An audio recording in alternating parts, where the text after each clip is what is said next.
This is going to be a tough video to make because right now I'm in a lot of pain. So I'm going to go over a very interesting topic, I think. Of course, all my topics are interesting. But what I have here is the Erasmus education of the Christian Prince. I also have a lot of his other works because I really like Erasmus. He's the prince of the humanist tradition. And I haven't really discussed a lot on humanism. Well, I mean, that's not really true. I've talked a lot about humanist epistemology and stuff.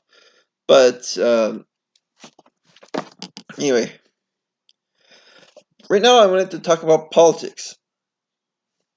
Not politics in the sense of left, right, up, down, B, A, select, start.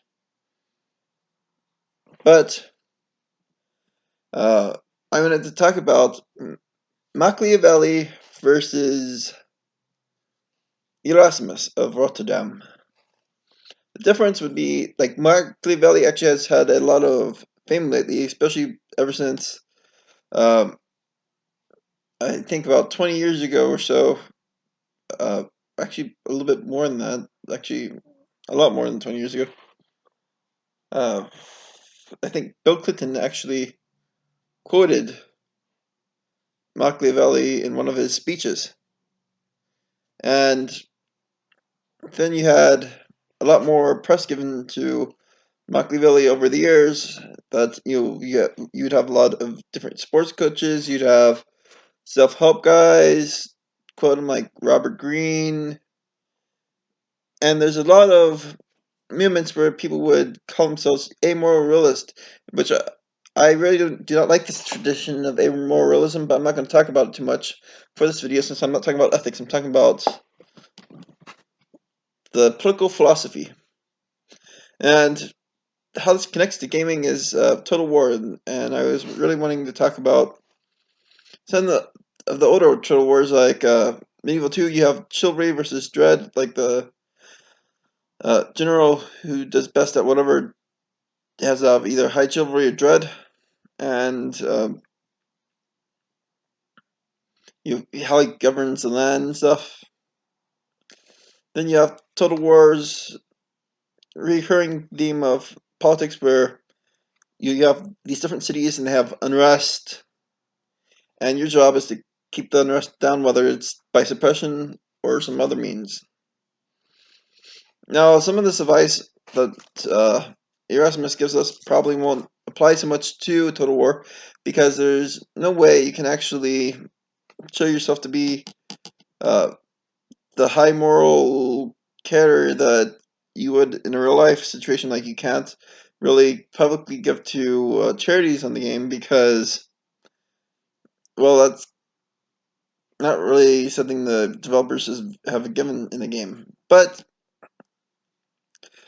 at the same time, you could still, as a king, follow a lot of the basic guidelines. Like, for example, if your entire idea is that you're going to show yourself a high moral character and be blameless, you might set up an opera house in, say, Empire Total War or Napoleon.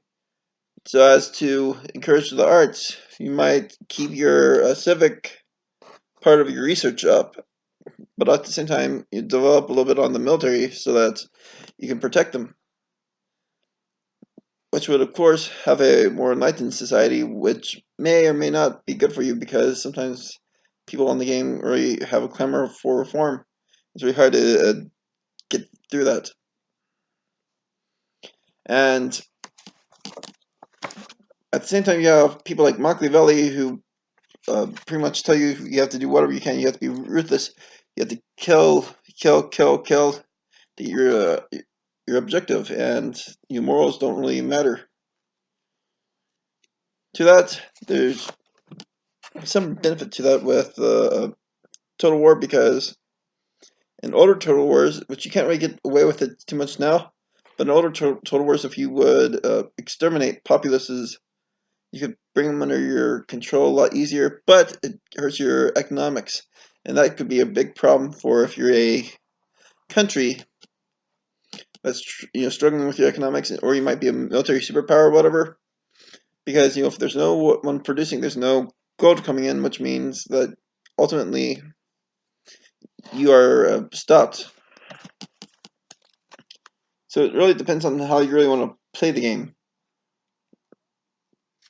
But the thing is that a lot of times we could look at history versus the game. Now, Machiavelli, his influences are actually relatively more current. His influences would be like uh, Benito Mussolini. I think a little bit of. No, I don't want to say that because that would be an unsubstantiated claim. But Hitler was kind of Machiavellian.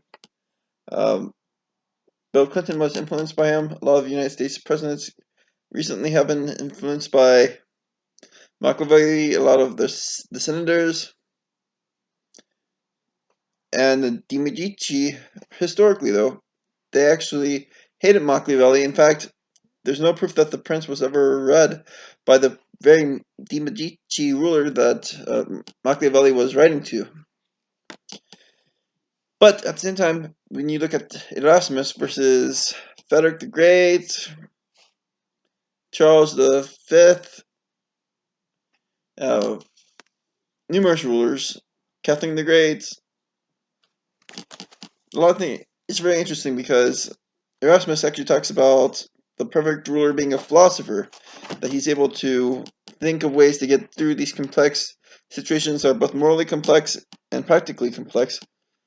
And he pretty much said that people are too courageous, or not courageous, but arrogant, if they don't accept this type of view of the kingship. And when you look at the actions of Frederick the Great, he was a philosopher. He wrote Anti-Machiavel, which is kind of a very interesting critique, and it seemed to fit very much finally within the context of education of the Christian prince. He increased the arts. He pretty much was bisexual, which was kind of an interesting fact. I didn't know why I wanted to say that, but needless to say, he wasn't really a traditional king. He also used his mind to invent this very unique system of conquest or tactics where he would use detachments to lure people out and attack from the side with his tactics of obliquity, such as at Luthen. Catherine the Great invited into her court people like Voltaire and Casanova. She had very interesting things that Erasmus would disagree with, like she would be rumored to have sex with a lot of people, but at the same time, she was a enlightened ruler. Peter the Great, he was an enlightened ruler. He modernized a lot of the uh, Russia for his time. It was a very quick thing, the Great Northern War. For George, like the Georges, George the First to George the Third. Now, here in America, George the Third is hated because of the revolution, but the first and the second, they were pretty much philosopher emperors or kings, whatever, and a lot of Britain was benefited from the rule. So I would have to say that for Erasmus, what you want to do is be a philosopher, emperor, or king, whatever. You want to avoid flatterers, try to benefit your nation in the art of peace, be generous with your taxation and stuff. You enact and amend laws. You make sure the magistrates are good and not corrupt. The prince must have a lot of generosity.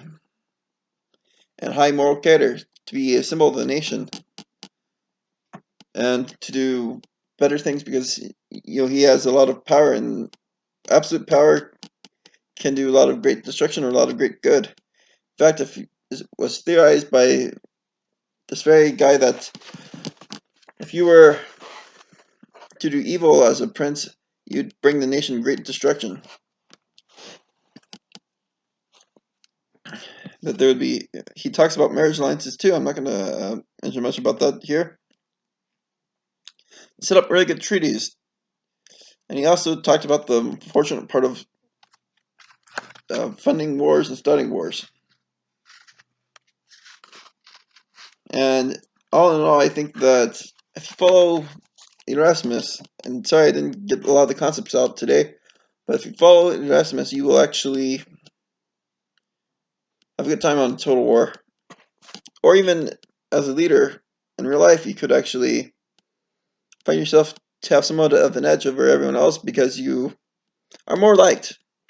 In fact, one of the big things about Machiavelli versus Erasmus is that a lot of people even pointed out, I'm not the only one, that Machiavelli is how to obtain fear. Erasmus is how to obtain love. And it was very interesting, and I really recommend everyone to read it. And again, I'm sorry for not talking about too much of the concepts. My leg hurts. I'm just trying to relax today. And I will see you later.